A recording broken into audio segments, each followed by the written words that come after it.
I'm delighted that you could join us for this evening's event, Citizenship Reimagined, Race, Immigration, and New States' Rights, featuring Allan Colbern and Karthick Ramakrishnan. Um, and this event reflects the Wayne Moore Center's commitment to civic education and engagement as building blocks of justice and democracy. Especially on an evening when we're reflecting on rights and locations, I want to begin by acknowledging gratefully the Native peoples on whose ancestral homeland we gather, and as well as the diverse and vibrant Native communities who make their home here today. The University of Oregon is located on Kalapuya Ilihi, the traditional indigenous homeland of the Kalapuya people. Before we begin the panel, I'd like to thank members of the Wayne Moore Circle who make key donations that make events like tonight possible. To be a member of the Wayne Moore Circle, we welcome any kind of donation, large, medium, or small. We're also very grateful to our co-sponsor, the Philip H. Knight Chair Fund.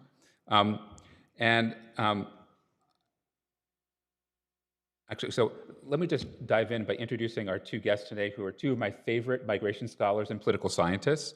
Allan Colbern is an assistant professor in the School of Social and Behavioral Sciences in the New College at Arizona State University.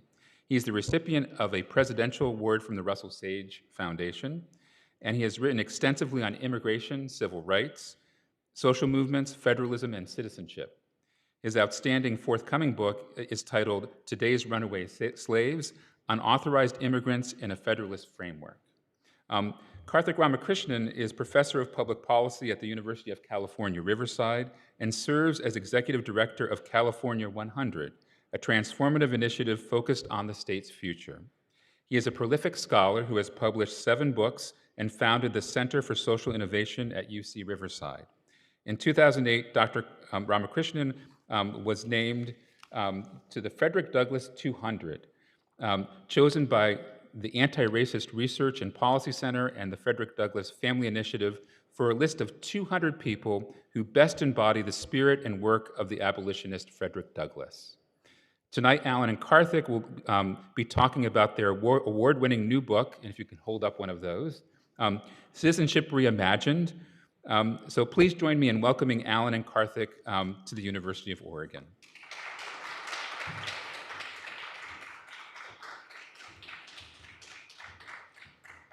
Thank you, Dan, and thank you, everyone. As someone who has admired Dan's work, foundational work, I would say, in many ways, when it comes to immigration policy, it's a real treat to be here. It's also a treat to be here because parts of this book we workshopped it at a small authors convening that Dan organized, and I think it was with your Carnegie funds that you had that you brought many of us together to Oregon. So it's a real treat to show some of the fruits of that labor and thought partnership with Dan and others. Our book is provocatively titled, and I think there's a lot to be said in terms of what the future of rights advancement in the United States should look like and what it will look like. If anything, I think what the last year has shown us is the limits of relying on a national strategy for rights advancement and how folks who want to advance rights in various ways ignore states at their peril. States' rights, or state rights. The term is pretty loaded, and the image that most people have when you think about state rights in the context of citizenship rights, civil rights, rights of any sort, is not a pretty picture. It's a pretty sordid history, and for good reason. And this is the kind of dominant image that people think of, right? Police chiefs with attack dogs, turning fire hoses on protesters. So these are images from the Black Civil Rights Movement where those who were advancing quote-unquote state rights were just giving ideological covers for some pretty horrific retrenchment of rights, denial of rights at the state level. So we're very cognizant of that. And so federalism has a pretty tarnished reputation when we think about rights advancement. But we also need to recognize a longer history where there are more hopeful stories. Now, I don't want to say that the struggle for women's suffrage is devoid of its complications. It certainly is not. But it does show examples where advancements in rights at the state level can cascade up, and have a domino effect where it serves as a precursor for national reform. And we've seen that more recently as well when it comes to advancement in gay rights, at the very least, in terms of marriage equality. Sometimes it happens through direct democracy processes and legislative processes. Sometimes it happens through state courts. But you get the idea. So part of what we do in this book is situate this as part of a larger, an emerging tradition in progressive federalism, which looks to think of federalism as according opportunities, if you truly enforce the 14th Amendment, of having a federal floor and not a ceiling, and to enable states to build on top of that floor. So yes, states can and have and continue to be sites of oppression, but they also offer the possibility of being laboratories of innovation. And this is the famous quote that even non-political scientists might have heard about at some point during their college days. And so what we do is to take that notion of progressive federalism, but also allow for the possibility of what we call regressive federalism or regressive state citizenship.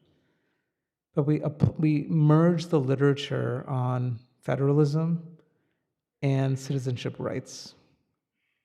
And in doing that merging, we unpack what citizenship means in the first place.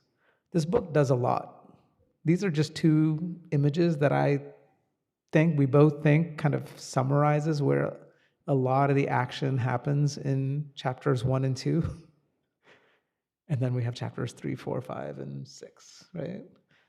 Where we not only build up this framework, but then essentially reinterpret American constitutional history, Black civil rights history, the history of immigrant rights in California, cross-sectional view of immigrant rights across the United States, with a little bit of a hint on how this framework could be applied to women's rights, LGBT rights, et cetera. So first, we go to basics to tackle this notion of what is citizenship. And by the way, I should almost entirely credit Allan for this. I mean, so when Allan was my advisee, he started off as a political theorist and a comparative politics person. He actually came to, in fact, Allan, you didn't even examine in American politics in your in your comprehensive exams. Whereas for me, my background is in political behavior and in demography. That's how I started my grad career. And having Allan as a research assistant on a prior book, The New Immigration Federalism, when you read in our intro, you'll see the genesis of this book. Allan was like a super RA, right? I mean, just went way beyond what you would typically expect. And so that was a book with Deep Kulasekaram and I. Deep is a constitutional law scholar, also a friend of mine from college days, and we worked on that book. And Allan said, there's actually some deeper stuff here that we can plumb, and to also go deeper into what the progressive side of what we were fleshing out in terms of the new immigration federalism.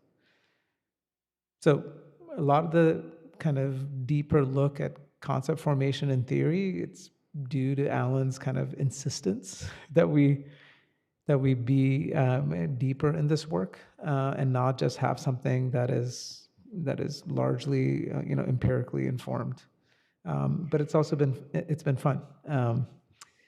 I am aware of the power dynamics when you have like even as a former advisee, but I think we pulled it off, Allan, right? In terms of the back and forth. So this root concept of citizenship, some people may say this is a straw man or a straw person. Surely most people don't believe in citizenship as related to legal status, right? Of it just being unidimensional. I don't know how many legal scholars you've talked to or people in government, but this is still the dominant understanding. In fact, this notion of state citizenship that Allan and I previewed in a prior piece, a very highly cited and respected constitutional law scholar called it a romantic vision, right? One of these nice things to have, but really, when you're talking about citizenship, you're talking about legal status and access to those rights that flow out of that legal status. And so that's still the dominant understanding.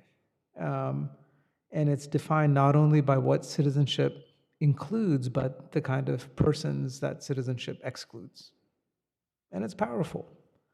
No matter what states like Oregon and California and others might try to do to limit the reach of federal enforcement, the federal government has almost unchallenged power in terms of denying people entry into the United States and removing people from the United States. So it's very real, right? And legal status means a lot. And so under this framework, if you don't have legal status, you don't have access to rights. Or at any point, the state can take that away from you. This framework also, this conventional framework, which is still dominant, thinks of citizenship largely at the national level. It doesn't really take seriously global citizenship or transnational citizenship or state or local citizenship. In reaction to that, you've seen a diverse array of scholarship that tries to expand the notion of what citizenship means. And we provide a review of some of that. And what you see in the literature is citizenship not only as legal status, but also as political, social, and civic rights, and following the tradition of T.H. Marshall to say that you don't need to have legal status in order to have access to these rights. Good so far. Beyond that, what a lot of scholars have been doing is to say, well, citizenship is thinking of citizenship as practice, thinking of citizenship as participation. So that goes beyond something like status and what controls access to rights, or even whether you have those rights or not. It's the exercise of those rights. And then more recently, people have been talking about citizenship as a perceptual phenomenon, as a sense of belonging. Now, we don't say that these are invalid ways of thinking about citizenship, but what happens when you look at that prior framework is just so elegant and clean, and it's a focus on rights, and the alternative is a bunch of different things. Rights, things that control access to rights, it's the exercise of those rights, and then it's a feeling. Who knows what that means with respect to rights? So this is what political scientists in the comparative politics tradition for decades have warned about the risk of conceptual stretching. There are different ways you can think about conceptual stretching, but kind of in a most fundamental level, you put so many unlike concepts together, it's really difficult to know if something like citizenship can meaningfully encompass all of those. That's a very simple way of talking about it. I'll go in a more technical direction in a second. So what we argue is that the literature on citizenship is ripe for a more systematic treatment on conceptualization. And what we call for is more scholarship that follows in what comparative scholars have done for a few decades now in the democracy literature. Right? It was not just a question of more democracy or less democracy, but to fundamentally go about typologizing varieties of democracy and to be able to enter into conversations about how democracy in certain contexts include or exclude certain elements that might be present in other contexts.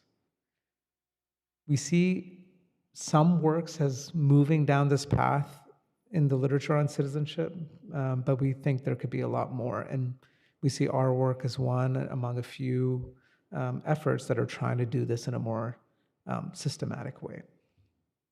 But before I get to our conceptual diagrams, which you'll see in our chapter 2, we start off with our basic definition of citizenship. And you might say, okay, it took you 100 and something pages to boil it down to that very simple sentence. And the answer is kind of, yeah, I guess so. So we define citizenship as the provision of rights by a political jurisdiction to its members, and has different components there.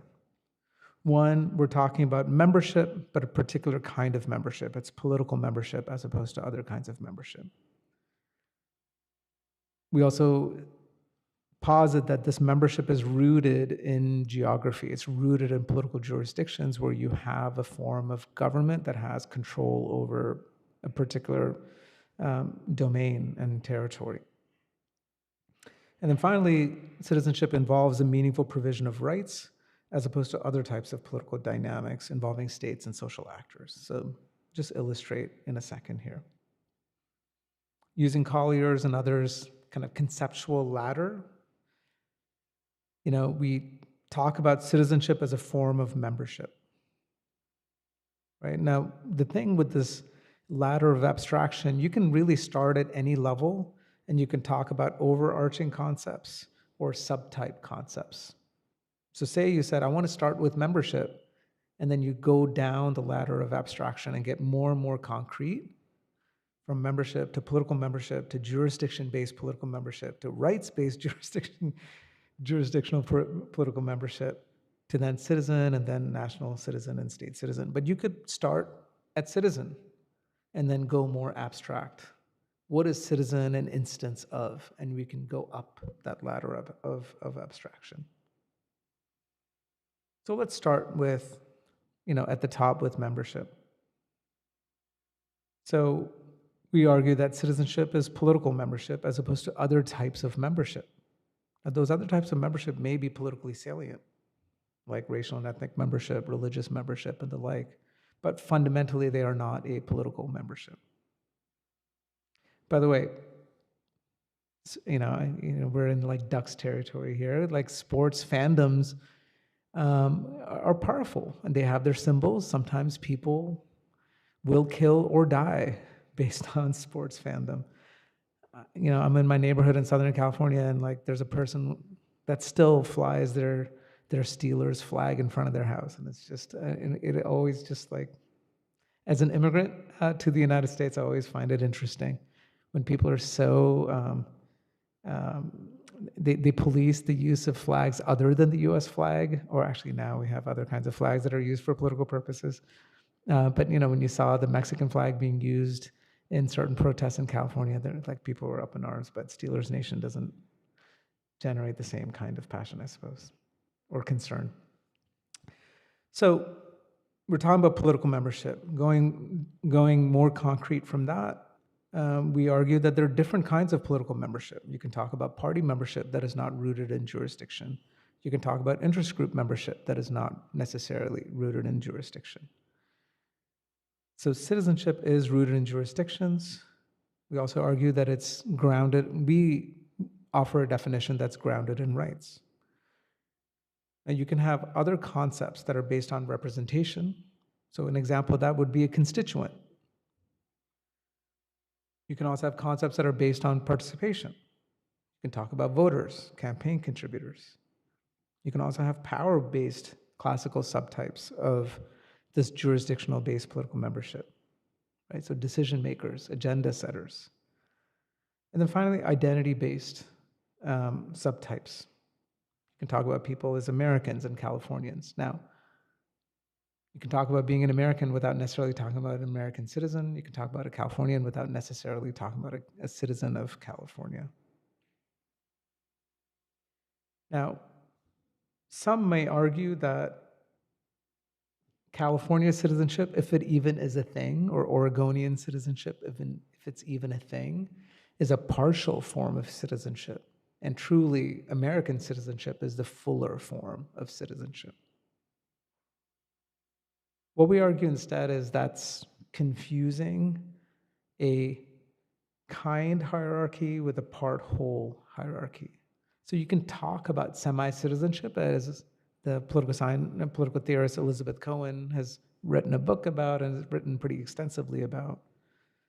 But part whole is different from a kind hierarchy that looks at jurisdictions, right? So you can talk about semi-citizenship in Oregon.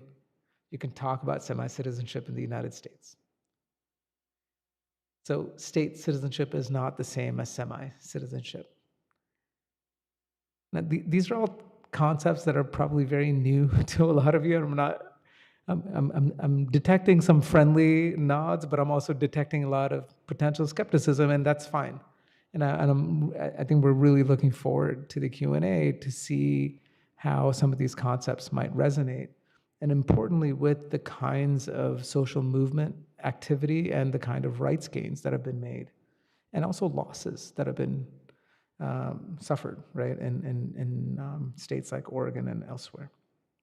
But before we get to federalism, what we do with citizenship is to maintain that focus on rights, but to go beyond that litmus test, unidimensional notion of citizenship.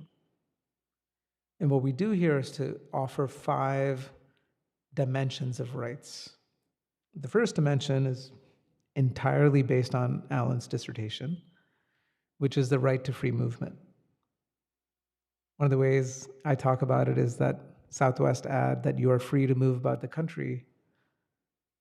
That is true for some persons and not for other people, right? So when you think about stop and frisk, you're talking about the limitation on free movement.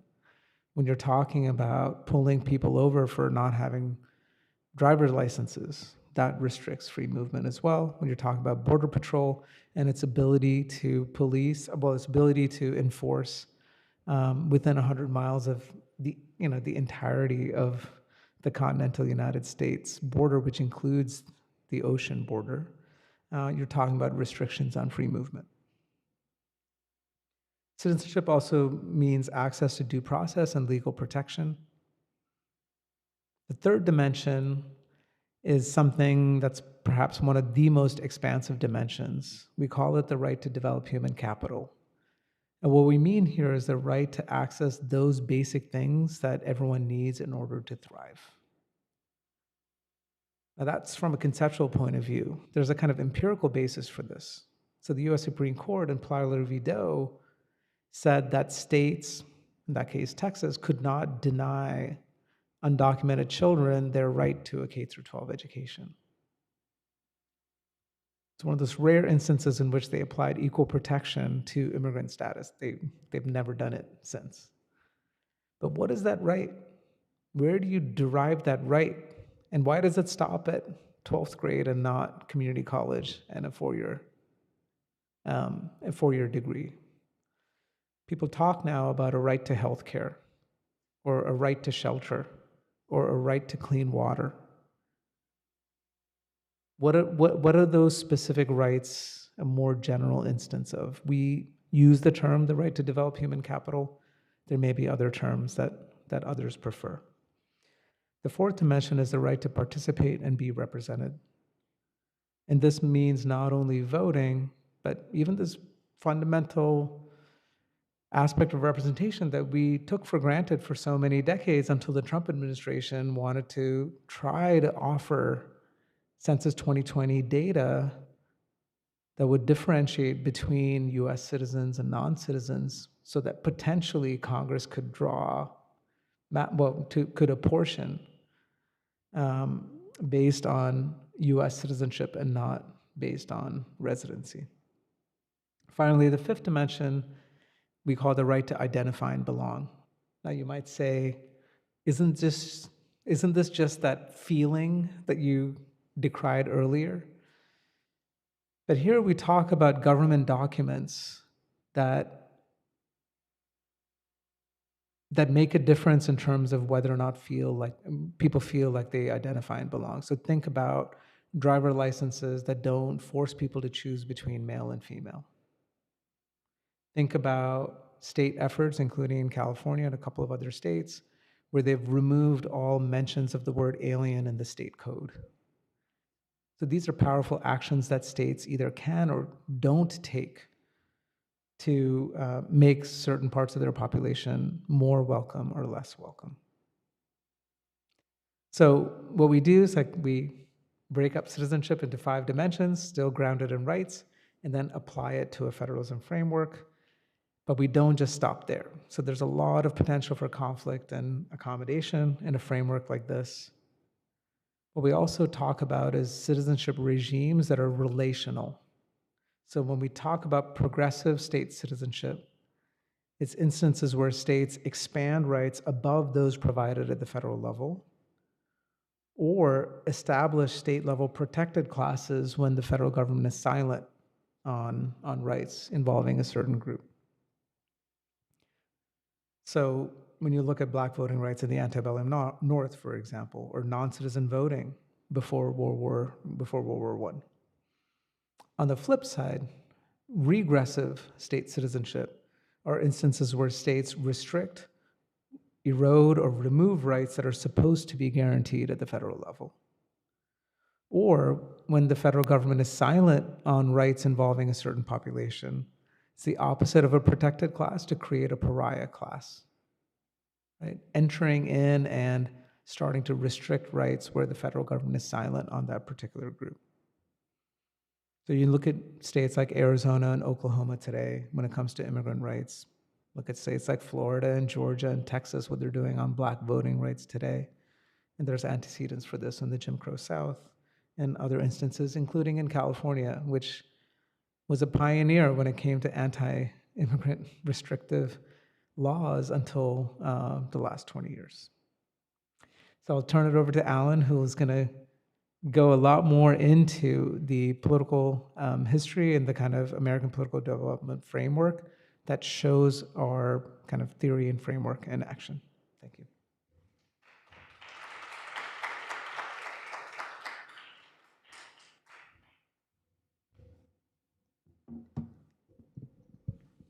First, I just want to say thanks for coming out and joining us tonight, and thanks for hosting us, Dan. Really appreciate the opportunity to share our work. So Karthick presented essentially chapter 2 of our book. Chapter 3 creates an explanatory framework. And throughout the book, we try to situate and demonstrate how these different types of state citizenships emerge. So how we can still have the role of states in the provision of rights that both expand or contract rights throughout American history. And we also develop an explanatory framework to explain how this is even possible. And I'll preview here the explanatory framework. So generally, we argue, and we build off of a kind of a robust interdisciplinary scholarship here in political science, history, law, and we argue that the Constitution, the US Constitution as well as state constitutions frame what is permissible. So what legislators and executives are able to do, where authority exists within the system to expand or contract rights. And we say that the Constitution then creates this structure, and it's legislators and executives who then politically work to expand and contract rights. And this happens at the federal level, at the state level, and at the local level, although our book focuses on the federal and state levels. And so this, we argue, not just in the antebellum era, but even after the 14th Amendment is enacted, states are still actively engaged in expanding or contracting rights. We know this to be true through history, but we often don't think about the implications then for citizenship. And so what Karthick had explained earlier is you don't have to have legal status to have these rights.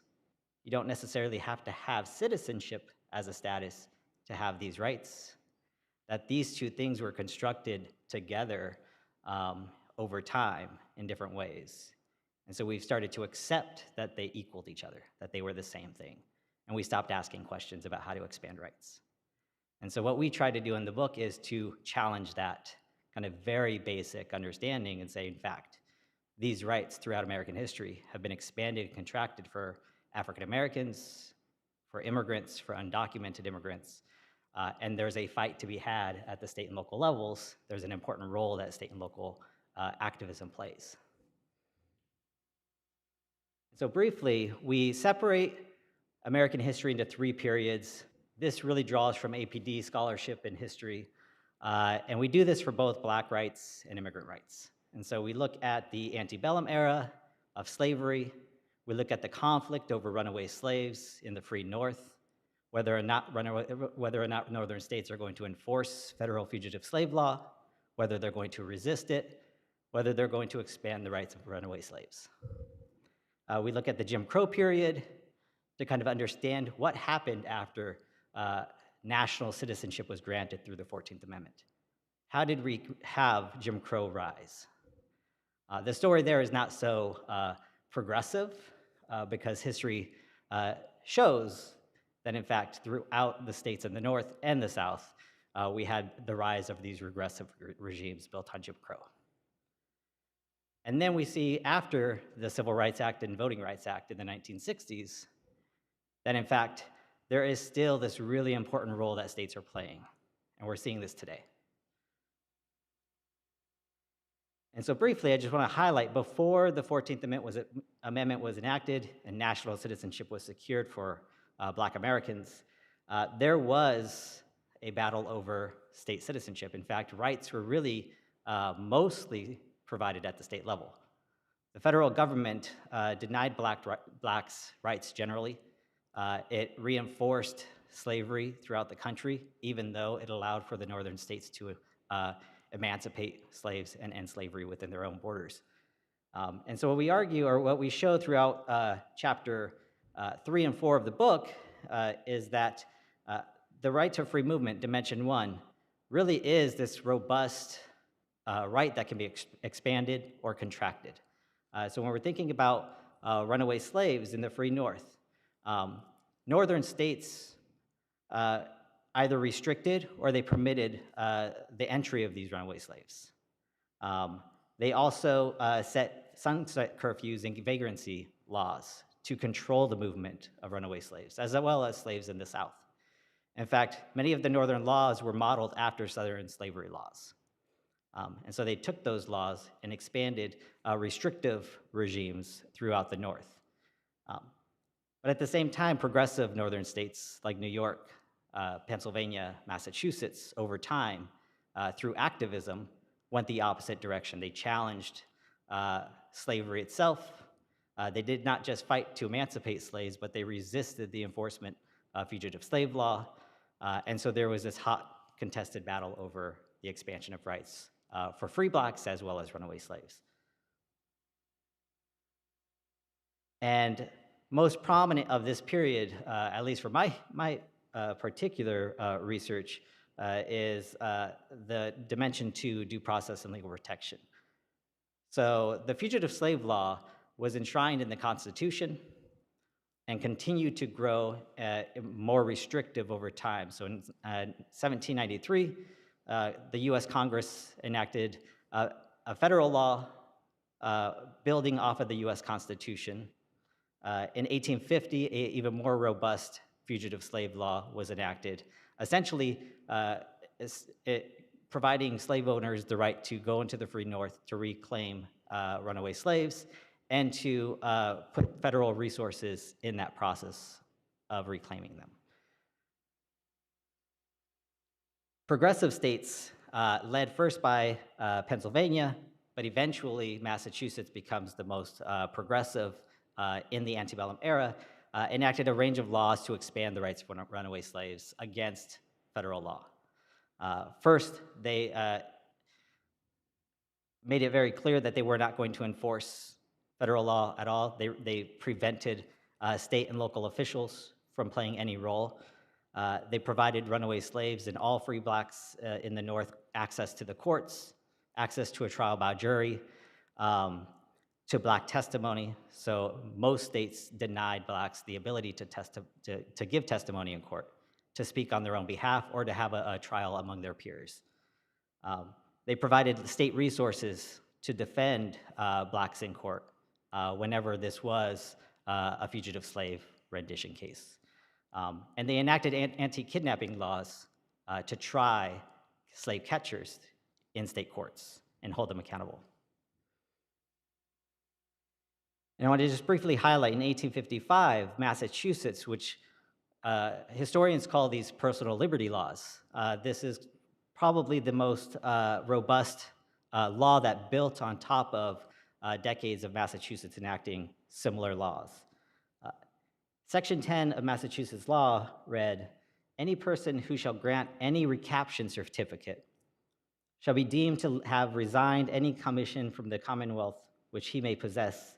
His office shall be deemed vacant, and he shall forever thereafter be ineligible to hold office."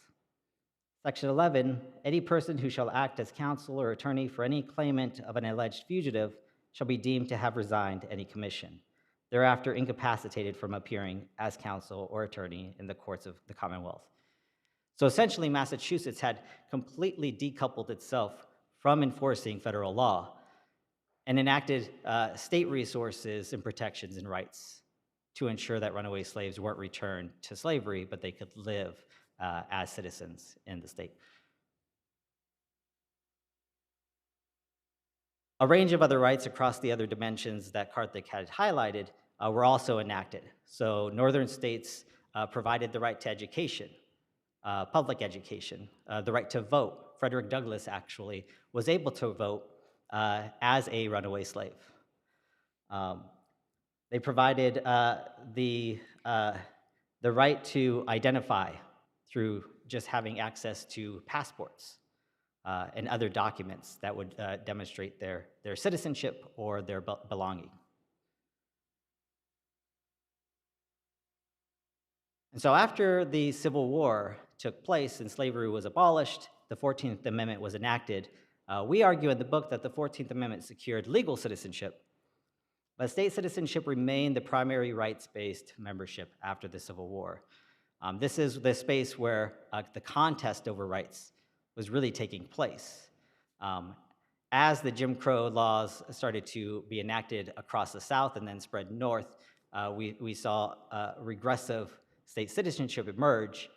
And what we argue is it's important to kind of think through the implications then. So not thinking so much in terms of legal status as automatically providing these rights, but thinking about the processes underneath at the state level of regressing or progressing these rights. And many probably know this history, but I want to briefly highlight that right after the Civil War, for a period of 5 to 7 years, there was a lot of progress in the South. The federal government had taken control of the South, and southern states were then, political control over the southern states had shifted to blacks being incorporated, having the ability to run for office, to vote. And this had led to a very robust progressive state citizenship in places like South Carolina, where there were large black populations.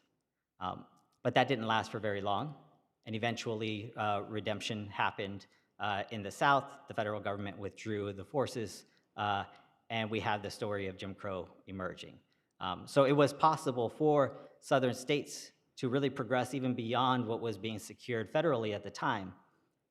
But because, according to our explanatory framework, we argue, there wasn't the political will at the federal level to continue to push this progressive model of rights-based citizenship, and eventually control ceded, and we saw the removal of and disenfranchisement of blacks that led to the regressive state citizenship.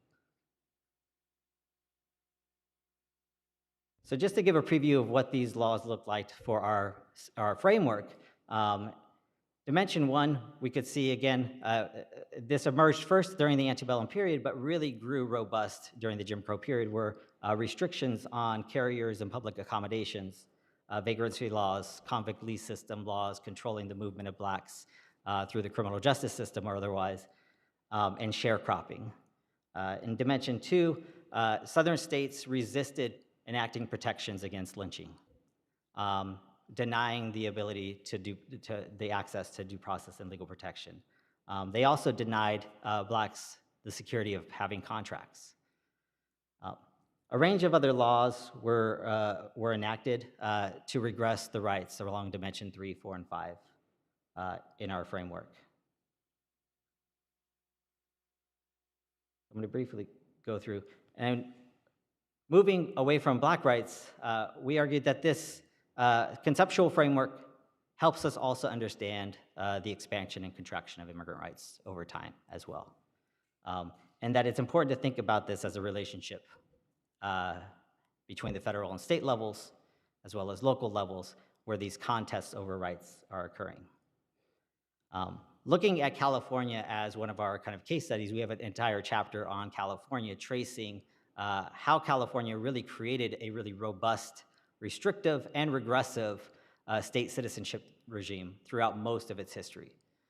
Beginning first in 1850 with its constitution, it enshrined a range of restrictions that our framework helps to capture, banning Blacks, Native Americans, as well as Mexican Americans and immigrants from these rights.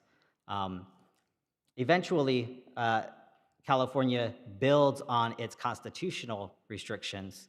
As more Chinese immigrants are going to California, they start to enact and build on top of its constitutional restrictions to ensure that Chinese immigrants are powerless, that they're able to be exploited, and so forth. And just tracing the number of laws, so here we're just scoring on how many laws are enacted and still in force. So we're looking at kind of changes in terms of whether the policy had been voided constitutionally and so forth over time. We look at California's history, and we try to explain in the 1990s what happened. How did we shift from this more than 100-year history of anti-immigrant policymaking and regressive state citizenship to this really robust progressive state citizenship in California? And then where do the other 50 states land in comparison to California today? And very briefly, in the 1990s, after Prop 187 was enacted in California, there was a demographic shift in the 1990s in California. There was also a political shift in leadership that started to happen, and the immigrant rights movement and the Latino population mobilized against Prop 187. So there was this critical moment that happened around Prop 187 that we argue in the book, really sparked the immigrant rights movement in California, gave it traction, and it continued to grow over time into a really successful and effective movement to expand progressive state citizenship. And so first you could kind of see this with enacting laws like in-state tuition early on. So California, along with Texas, was one of the first states to offer in-state tuition to undocumented students. California also enacted a few other laws in the early 2000s. It prevented Escondido and other cities from preventing undocumented immigrants from having access to housing through landlord ordinances. But by the 2010 to 2013 period, there were some important moments in federalism, we argue, that really sparked California's movement, that really made traction. So when it was clear that comprehensive immigration reform wasn't going to pass, California legislative leaders, as well as funders, started to invest more and more into the movement, and California's immigrant rights movement was able to navigate these opportunities and to pass things like driver's licenses, to pass its first sanctuary policy, ending its enforcement of immigration law, and to continuing to grow the rights of undocumented immigrants around health, education, and other areas. And so today we argue, by 2015, we argue that California had, according to kind of our rule, had tipped the scales, that across all 5 dimensions, it had provided enough rights for us to make the claim that it had a full citizenship. That doesn't mean that the work is done. It's continuing to build and expand those rights in those areas.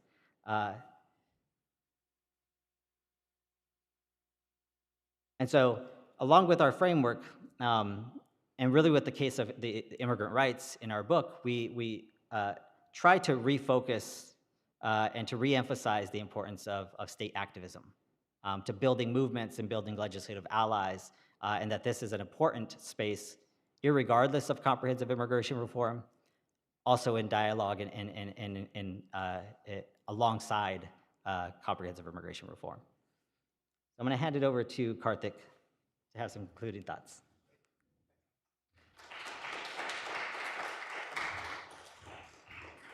Yeah, a couple of things I wanted to say before just concluding here. And this is in line with work that Dan and others have done, not necessarily in California, using using national examples of showing the importance of the executive and the legislative, but really social movements too, as part of that same story. We use an advocacy coalition framework. I don't want to nerd out too much here. Some people may say that's not necessarily predictive. In some ways, I don't care if it's predictive or not. As someone who is not only a scholar, but someone who's very heavily involved in social movement activity and in government and in philanthropy, like, you kind of know how it works.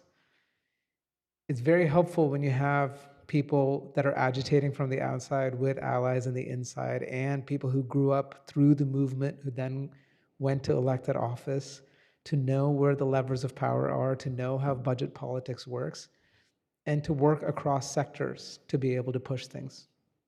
And that's what you see, not only in states like California, but elsewhere, especially in places where they defy the odds. Now, some of this kind of wind up in California, people say, oh, it's a Democratic governor, Democratic legislature, it's so easy to do. Jerry Brown, when he first got elected, he didn't have to veto a driver's license bill because he made sure it never got to his desk, right? And it took DACA, actually, and DACA licenses first, that then paved the way for state driver's licenses for undocumented immigrants. Part of the Jerry Brown story is also the story of the Obama administration that didn't want California to get too far ahead with this mistaken thought that somehow California advancing immigrant rights at the state level would mean more Arizona-type laws. It was fundamentally misguided in understanding what rights advancement looks like, and to somehow think that people in Arizona are doing things because they want to be the anti-California. Maybe at the margins, but that's mostly not what's going on. So I'll just say a little bit about what makes me proud of the work that Allan and I have done. And this is well before our book. We had this policy brief. So I was the associate dean of our startup policy school at the time. And so one of the things that I've done since with the Center for Social Innovation is to do a lot of conceptual and framework development that are actionable, that can help movement actors. So we came up with this notion of state citizenship, and given some of my kind of media connections, I pitched a reporter who was wanted me to comment on some story about Jerry Brown signing some of these laws, to talk about this notion of state citizenship. And this is one of my prouder moments, for us to have this not only be recognized, but in the front page of the LA Times, right? Beyond that, and the text is a little bit small here, Senator Ricardo Lara had pushed a bill that Jerry Brown actually vetoed. Or I don't know if he vetoed, I think he vetoed it. And then Newsom signed it the year later after Senator Lara became the insurance commissioner, and then Senator Durazo carried the bill. And you see the title of the bill, SB 225, Durazo, Citizen of the State. And you can read a little bit more in the text there in terms of what they talk about, what state citizenship means. So this is just to show you that it's we're not just playing here, right? It's coming up with these frameworks, but ideally, it's pretty exciting when you have legislators, people in positions of power that are inspired by this and can enact some of this work, or at least frame it up in a certain way where they don't pay that much of a political price for it. It's not always just a hopeful story, though, right? And we're seeing that today. So yes, there's a lot more possibilities, including advancing, say, Dimension 3, the right to develop a human capital. We're talking about the right to healthcare. Many states continue to expand non-citizen access to healthcare. There's talk now about immigrant work authorization and what states could do in the absence of federal action. And people are also talking about heartland visas. This is Pete Buttigieg when he was a candidate. And if there's something like a point system at the national level, maybe the Canadian example is something we can look at. We also see a lot of action on Dimension 4, the right to participate and be represented, voting rights, both on expansion and contraction at the state level, in terms of non-US citizens being able to hold elected office, as well as the role of immigrants in apportionment and redistricting. It's still contested terrain. And just to show that it's not always a hopeful story, I think many of us were pretty appalled to see what's happening in various states, and also the symbolism of this, right? To have a set of white male leaders in a state like Georgia that had just elected a black senator, where people of color had made a vital difference in terms of control of the US Senate, retrenching voting rights, enacting regressive state citizenship in front of a portrait of a slave plantation. You know, you can't make the stuff up in terms of where we seem to be backsliding in many parts of the United States today. But it is contested terrain. You know, even before Joe Manchin and Sinema were playing this frustrating game on budget reconciliation, it was pretty apparent that the filibuster is probably not going to go away anytime soon. And if we're talking about rights advancement, when it comes to immigrant rights, when it comes to voting rights, most of the action will continue to be at the state level. So I'll leave you with these maps and with the thought that even if ultimately we think, and by the way, I mean, we haven't talked about reproductive rights. I mean, the stuff that's happening now that is likely to happen at the federal courts, but even what's happening in Texas and many other states, states are re-emerging as important battlegrounds for safeguarding rights, expanding rights, retrenching rights. And then ultimately, if we do want to see national rights restored for many of these populations, you can't ignore the states. Now, some people say, well, that's so obvious. Well, try talking to some of these foundations that would rather focus on figuring out who controls, well, they can't get political, but creating favorable environments at the national level, either for courts or the presidency or Congress to be able to expand rights, and not having the patience and the commitment to state level strategies. So ultimately, you know, if we do want to advance national rights, we need to think at least about 30 states where you need to have enough muscle, enough policy momentum to be able to push it at the national level. So there's a lot of work to be done. I wish it were a more hopeful story, but hopefully there are states like Oregon and others that will continue moving the ball forward. Thank you.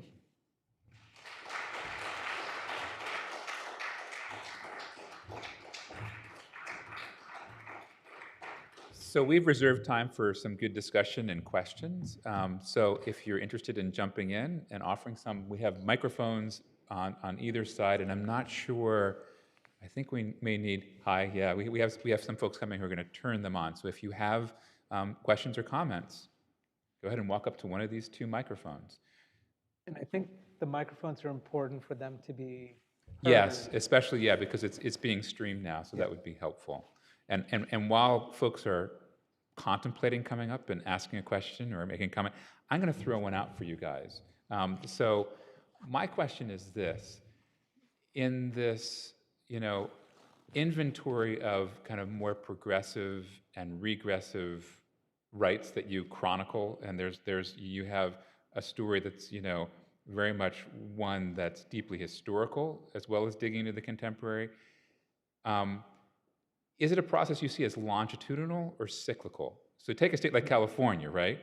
California, as you guys tell really well in the book, and you did tonight as well, is a state that is hyper restrictive, hyper regressive, 1850s onward and so forth. And we can go right to Pete Wilson, right, and so forth. And then you have a powerful story including the headline and the legislative piece you had up here, but also in the book you have lots more examples of how it becomes a very progressive state, right? So is that a longitudinal story? Does that mean that California now is a progressive state and other states are going to catch up or maybe use it as a model? Or could we look 5 years hence and say, oh, it's regressive again, we have a new Pete Wilson or something? So I guess I'd be interested in how you think about it. Is it a cyclical story or is it a longitudinal one? Allan, do you want to jump on this first? Yeah, so I think, the first thing I'd say is, for me, the story is not teleological. So there's not a path, like a single pathway to progress, and there's certainly the important potential for regress in California. So yeah, I think the story is about really where emphasizing the activism and the need to continue to put pressure, to continue to put in that work, as opposed to this kind of process that that just takes place on its own. So I'll jump on this. Dan had briefly mentioned this new gig I have, which is the executive director of California 100. And as the title suggests, it's thinking about California's next century. And first, when I agreed to take this on, it kind of hurt my head because it's like the most speculative thing I've ever done, and it's not the same as projecting. And remember, I might have mentioned I have some of my background in demography, so I know a little bit about projections. It's mostly about stretching lines, but over time, you're only as good as the assumptions that underlie what the past few years or even the past decade and what the next decade would look like. And those assumptions, start disintegrating when you start moving out further and further. As part of that, we have a research team that's looking at immigrant integration and we're doing scenario work. And one of those scenarios is a nativist future for California. And it's really hard to know what is it going to take for that to happen. I do think it's possible. I think part of it is potentially, different types of movements, including very conservative movements, nativist movements, et cetera. But Dan, this comes back to a little bit of the lunchtime conversation we had today, and I'd like to think about Oregon. And I think we need to think in terms of political economy. I think there's certain types of political economies that might enable rights expansion, say, for immigrants or other groups. And if those conditions are no longer there, so if Oregon, say, in the future is not as much of a state where a tech economy, a certain type of economic dynamism is what's propelling the state forward, I don't know what Oregon looks like 20, 30 years from now, depending on who the major employers are, depending on what work looks like and what people's appetite for rights is going to be. And that's similar for California and a bunch of these other places. Final thing I'll say, maybe it's a little bit biographically, is sometimes people say, oh, demographic change is like the biggest driver and factor. So I was a grad student in 2000 doing field work, and I swear to you, people thought that Texas turning blue was just around the corner. Mm-hmm. If only the Democratic Party knew how to mobilize Latino votes. And here we are more than 20 years later.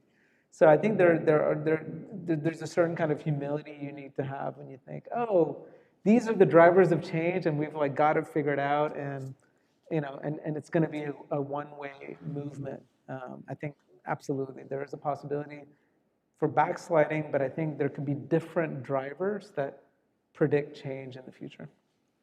Great, thank you. Hello.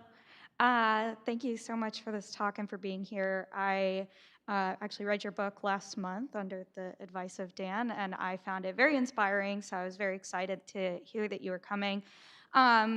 In chapter 4, it sounds like maybe you had a conversation and it didn't make it to the book about how this model applies to incarcerated people or the formerly incarcerated.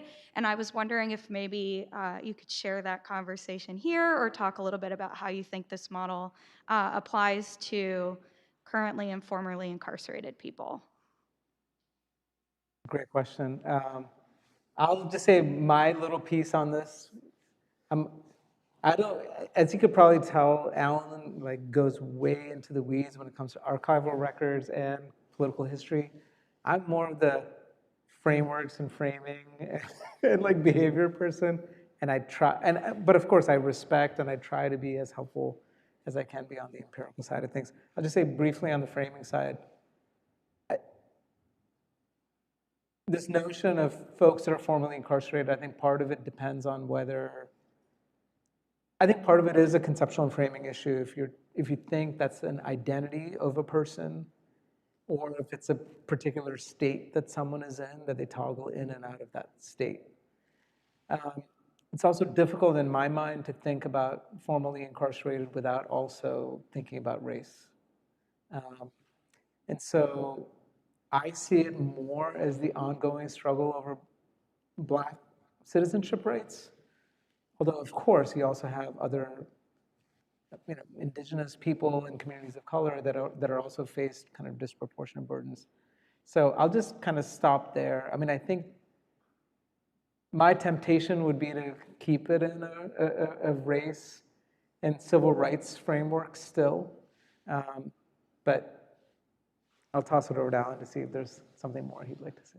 Yeah, I mean, we did not go too in depth in the Black civil rights chapter on the contemporary period, but we signal in a few paragraphs that incarceration and its connection to a range of dimensions is really important today, where just the status of being incarcerated then impacts a range of these rights across dimensions. So we signal to that, and that's something that there's some intersectionality there in terms of citizenship and these other statuses and these dimensions of rights. And that could potentially be addressed in terms of immigrants who are incarcerated and then deported, and then Black Americans who are incarcerated and then face other consequences after. So there's more to it. It's a very complex connection to citizenship and to rights, and one that we did not take on, because that would have been another 100, 200 pages, and a lot more thinking in terms of how do you map that into this scheme. But I think that's one of the prominent, most important things that are being dealt with in terms of Black citizenship rights today. Yeah, and final thing I would say in terms of there are several potential critiques of what we do in our book, because part of it is like, if we say there's this advocacy coalition framework, especially when we talk about, depending on what dimension of rights as it involves either currently or formerly incarcerated people, I mean, you have the Koch brothers as part of a coalition that also involves other racial justice advocates that might come together in particular aspects of rights advancement, especially as it involves employment, for example, and the ban-the-box kind of pushes in various states. But that might not be an enduring coalition that is fundamentally concerned about formerly incarcerated Black people or just formerly incarcerated people in a deeper way, right? It's more of a kind of political economy interest and like reducing the cost to the state and to taxpayers, and also ensuring more employed persons that might not be on state welfare. I mean, it's this really interesting kind of coalitional politics we have that I think has led to victories on certain dimensions of criminal justice reform that might not necessarily signal kind of that same coalition pushing for rights on other dimensions.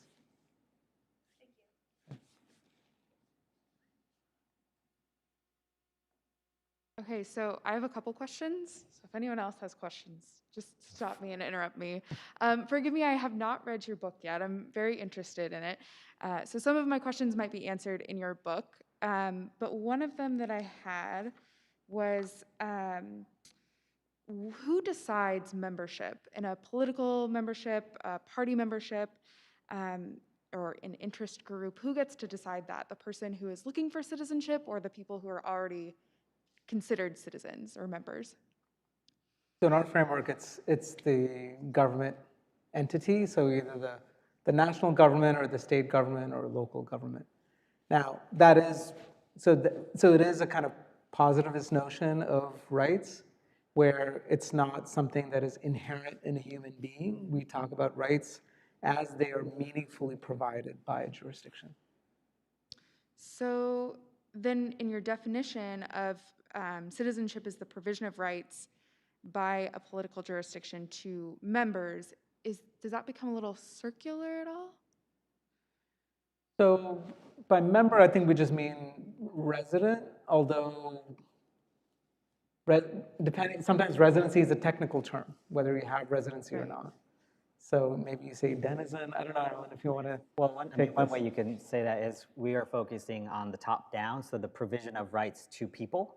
Right. And if you're given and granted those rights, you're considered a member. If you're not considered a member. No, I wouldn't say necessarily. Because you can have members that have rights and members that don't have those rights. Well, in terms of citizenship, like if you are a But state citizen. Right. If you're a You are state citizen, you're a member who has those rights. If you have those rights. Right.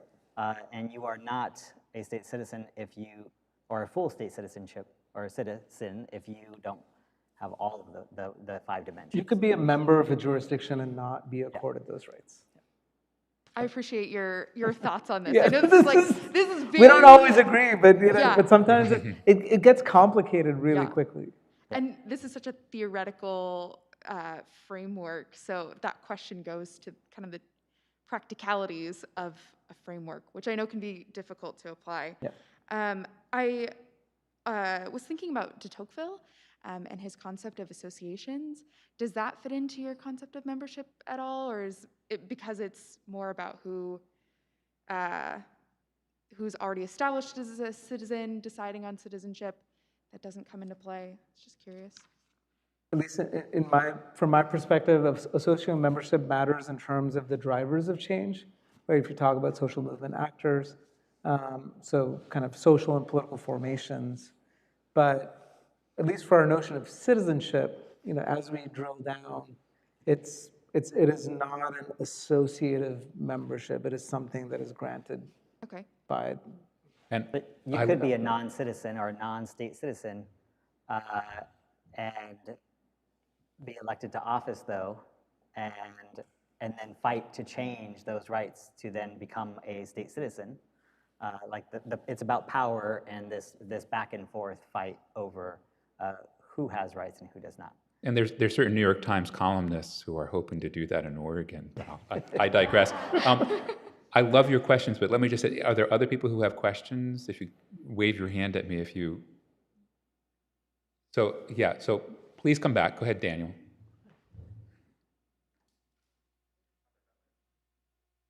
So thank you again for your talk. I'm kind of curious, and I'll try and keep it short in the concept, but in your research and your framework, how does the role of kind of the economic regime or current context of the time and ownership of capital then kind of inform either how the state then distributes rights down in terms of this concept of membership, or how activists recognize a current regime and seek to change it, knowing that's the mechanism in which this is going to be delivered? I'm just curious how that might play into your framework, if it did at all. Is there a particular kind of example that? So a simple one that might come to mind, you mentioned driver's license, freedom of movement. If you're allowed to freely move, your employment prospects suddenly advance considerably. If you have a driver's license, you can operate a motor vehicle, which then expands employment opportunity.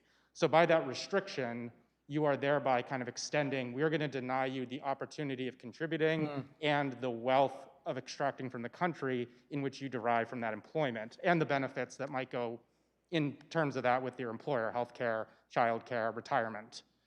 So I see 2 things here, and Allan, I don't know if we scored. So say a state restricts driver's licenses or expands it. I think we only counted it for D1 and not D3, which is the right to develop human capital, correct? Yep. For driver's licenses, we did not score as D3. So D3 is the right to develop human capital, so there could be knock-on effects, right? But there are some things like when you talked about um, slave passes, et cetera, where we did count it both for right to free movement and the right to identify and belong, because it said something about, it codified something about you as a person in a government document. Yeah, so I mean, in the coding scheme that we applied and for the cross-sectional, we kept dimensions 1, 2, 3, and 4 as clean and separate as possible, unless there are specific provisions of each. But for the identity, that was a bit more complicated for coding. And so for those, we tried to, if it was very explicit that this is identifying them as a member, to include that. No, that's on the dimension side. I think where I thought you were going, and I think it's still an important question to think about, is if we say it's the combination of, what's possible, what is probable, and what is enforceable. Is that right? Are those three things? But if we talk about these advocacy coalitions, we're it is not a political economy analysis of what constitutes these coalitions, either for or against in terms of rights expansion.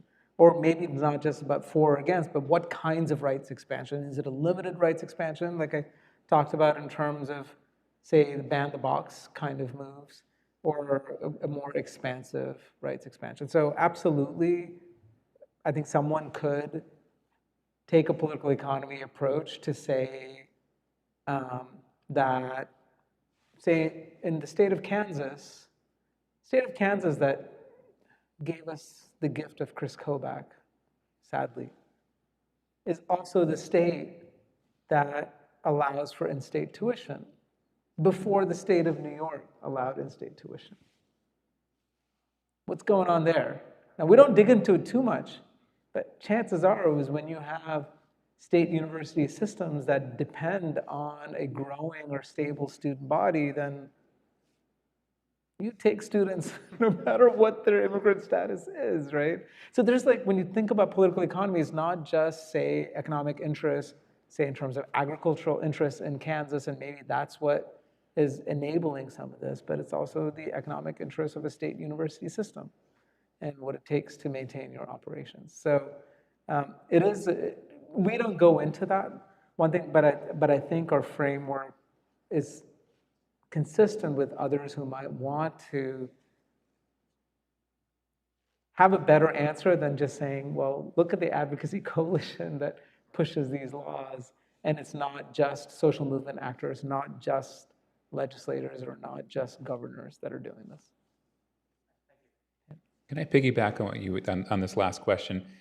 How does our partisan divide influence what's the story, the dynamics going on here, right? And do movements and advocacy groups and other entrepreneurs shop states in the same way as venues, in the same way that they shop courts? I mean, it kind of goes back to your first question as well with the models. Or is this a kind of individual state story, or are states collaborating? Are there models being provided?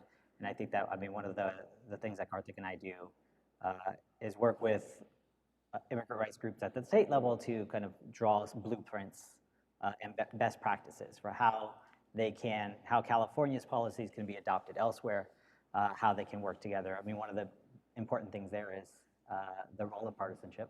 And I think that certainly has a background factor at play in most of the scholarship on explaining differences across states.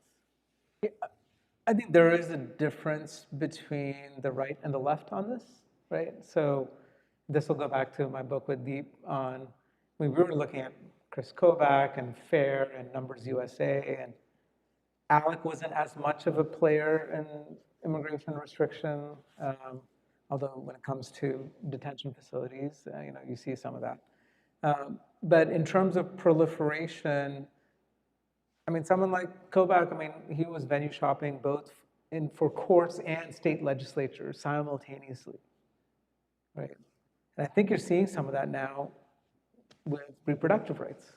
They're simultaneously shopping in courts at a court strategy and a state legislative strategy, trying all sorts of, I mean, they are innovating. It might disgust people with what some of these innovations look like, but they are innovations nonetheless.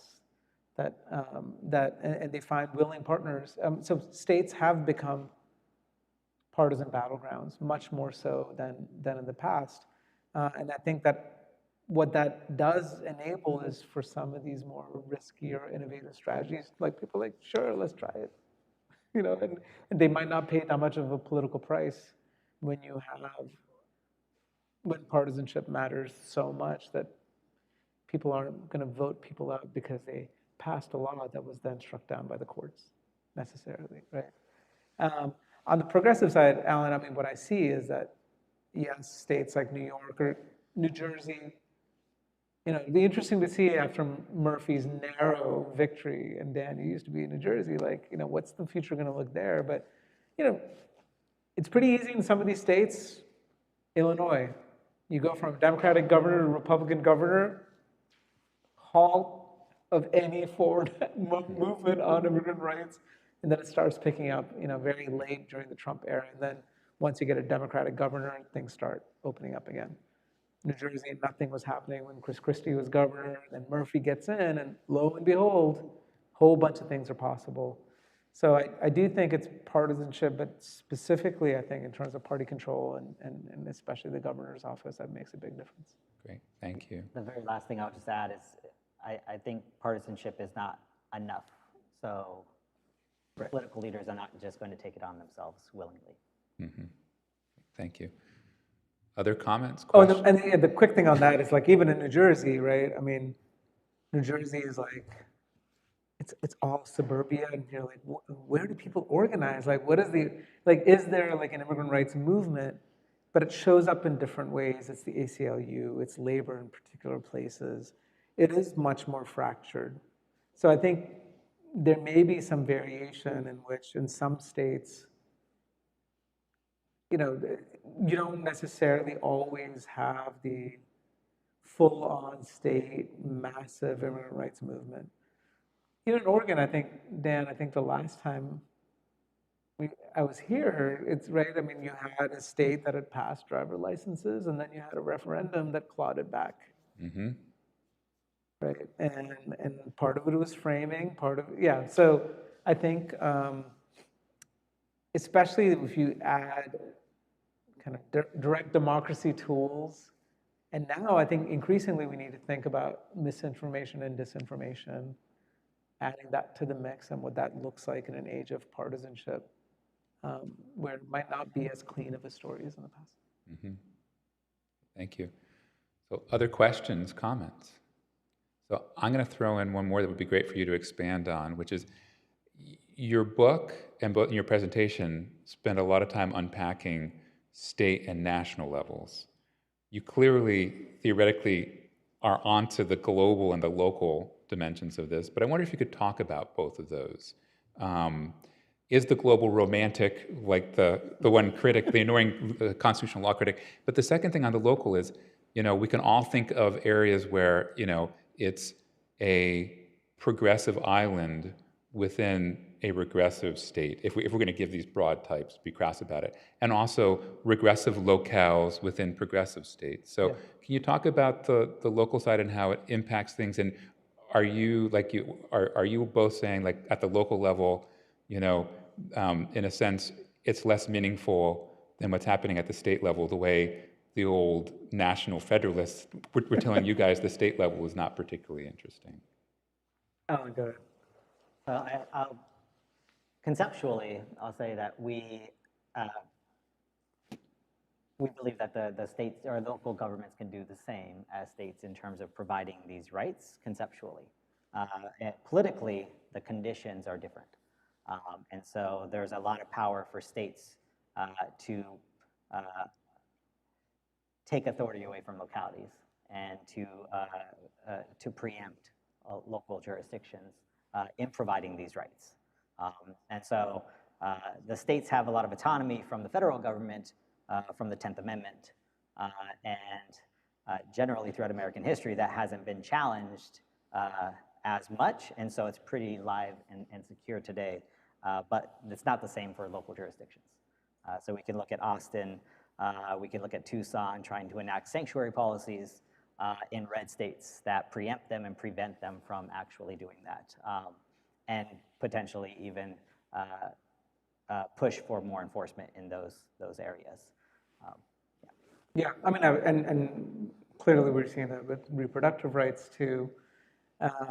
That said, we look at women's suffrage, it often started in localities and then spread to states. So I think it's rare that you'll have a statewide coalition that just emerges out of the blue. So usually it would have been either some rights that have been, that these coalitions pushed for at the local level, or at least created these communities that, that build up kind of, if not policy momentum, at least political momentum in localities, and then try to push it at the state level. But there is, I mean, states have constitutional powers and roles and enforced by courts over time that localities don't quite have the same, but it's the same. But I do think if we think about the art of what is possible, a lot of those things do germinate at the local level and then expand up. I'll just add briefly that in red states, the dynamics of the movements often change as well. So they might not be pushing for policies that expand these rights, but they might be pushing more at the international level to place a spotlight on the human rights violations within the state, or pushing at the national level to bring the Justice Department to then look at the state. And so working different legal channels in those movements. So I know Puente in Arizona, that's part of its strategy, is more international and national, as opposed to policy at the state level. So kind of similar to the Black Civil Rights Movement in the Cold War, the kind of Mary Duziak Cold War civil rights kind of argument. Interesting. And by the way, when it comes to D3, the right to develop human capital, I mean, that's where localities can play a huge role, and they do, in either rights expansion or contraction. Now, some people may say, okay, those are benefits and those are not rights. You're wrong to call them rights. But I mean, if you have jurisdictions saying that we're going to have a right of shelter in this city, we're going to have the right to clean water, like they can establish those things because a lot of those are local government decisions. So I think if you unpack what citizenship means across those dimensions, there may be in certain dimensions that you can talk about local citizenship. Mm-hmm. Great, thank you. So last chance. So obviously, like, your scholarship emphasizes states-based legislation as like a more productive avenue of passing legislation. So applying that, like, on a federal level, do you think that federal lawmakers are aware of like the potential benefits of state-based legislation? Like, I think about Manchin and Sinema with the infrastructure bill, and like, I feel like there's something going on because you have Sinema posing herself as this like political maverick, but she's simultaneously like the blockage to this huge piece of legislation. So I'm just kind of wondering, like, what you both think about where federal lawmakers are at with like reckoning with state-based legislation as a more productive avenue. I would briefly say that they're very aware, that throughout American history, very aware in terms of preventing federal legislation in order to ensure regressive state laws, or providing or steering the New Deal towards the states to then control the administration of the New Deal social policy. That there's always this relationship tied into what is happening at the federal level, and there's this great awareness on how that's going to be used. Yeah, one final thing I'll say, and this will maybe take off from your question, and it's some of the pushback that we got early on when we were doing the first couple of, or initially our book was motivated from what was happening in California, and it was largely this progressive state citizenship story. And the implication was that, and especially think under the Trump administration, is that the federal government is actually going to like put a clamp on what states can do in terms of rights expansion. And so our thing, basically the thrust of our argument was, you need to kind of unleash states to not get the federal government to restrict this kind of expansive potential for states on rights. And we rightfully got a lot of pushback. People in states that were and still are horrible in terms of their rights, to say that essentially if you're talking about a new federalism here, you're essentially allowing for greater variance. One thing when you have federal preemption is that you might not have as much upside, but you limit the downside potentially. So where we stand is the 14th Amendment needs to be enforced, period. And that's the thing that provides the floor, so that saying that you need to create frameworks that allow states like Washington, Oregon, California, Vermont, Connecticut, et cetera, to expand doesn't mean that we will allow for, untrammeled repression in other states that don't have the political power to be able to pull it off. But that is if you enforce the 14th Amendment. Now, it's a big question on reproductive rights, whether the 14th Amendment applies or not. I mean, so it's not necessarily an easy answer.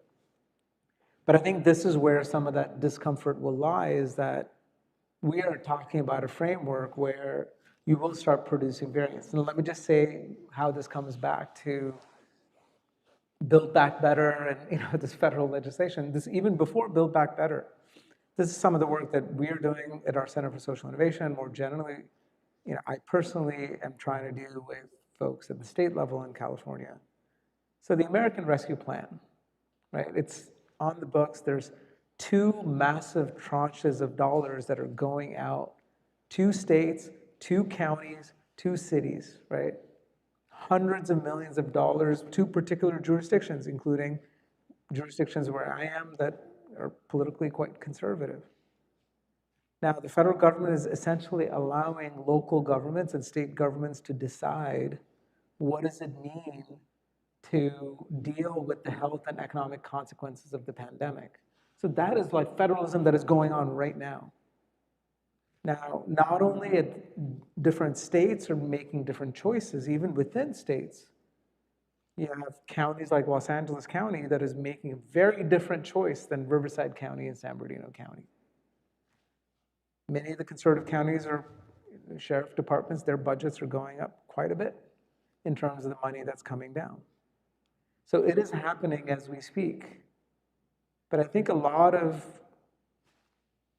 liberals, progressives, Democrats, they're not all the same, are just thinking about, well, how amazing you have this like federal expansion program and you have all this money that is going out. It is being captured and distorted in different ways at the state and local level. And we have to be paying attention to this. And unfortunately, there isn't enough appreciation for federalism, I think, when it comes to thinking about even programs that we're seeing today. And you'll certainly see it with infrastructure, the way it flows. Although I think the Biden administration is trying to do better in terms of ensuring some modicum of racial equity when it comes to the awarding of contracts, when it comes to employment. But we'll see. Cool, thank you. Yep, thank you. And that's a great way to end tonight's program. Let me mention that Professors Colbern and Ramakrishnan have generously brought some books with them. So if you are interested, come up, and it'll be first come, first serve if you'd like to have a copy. And with that, let's thank both of them for joining us tonight. Thank you. Thank you.